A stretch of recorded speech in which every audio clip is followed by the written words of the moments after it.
So finally, a few lessons to try and pull it all together.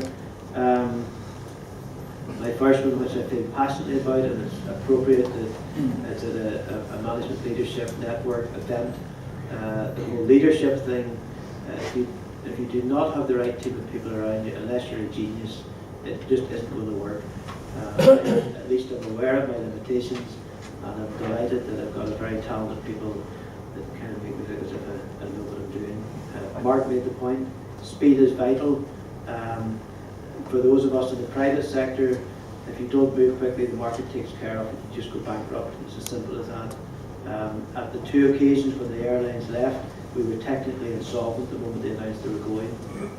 So speed is absolutely vital.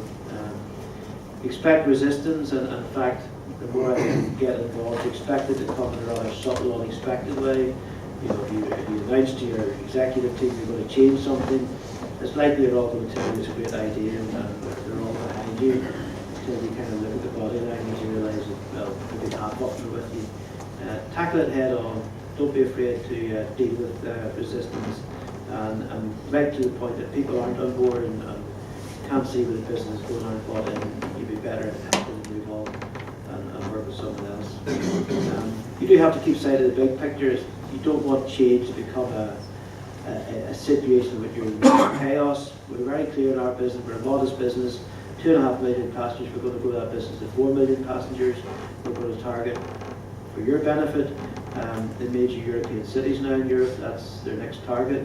So you're Frankfurt, Munich, Brussels, Paris, Amsterdam. That's where we want to take the business. So don't allow change to throw you all over the place and you forget where you're trying to take the business in the first place. Unashamedly learn from others. There's plenty of people who have more experience than I have.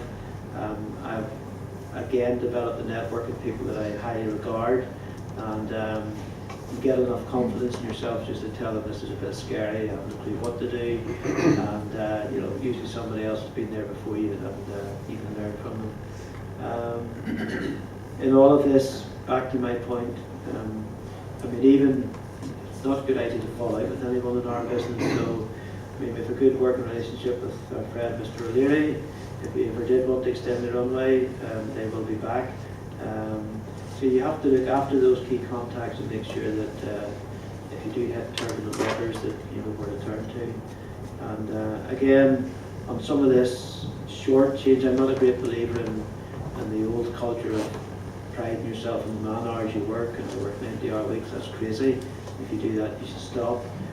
So if your team do go through big periods of change, have been sold, have been privatised, you know, make sure people look after your team, make sure they take a bit of a break, a bit of a holiday, because I've seen too many people that think they can keep this up forever, and then health goes or family goes or something else. So those are a little bit random perhaps, but just plucked out a few examples of change and a business that's always changing, and I suppose I'm now heavy because of all of that. But, so thank you very much.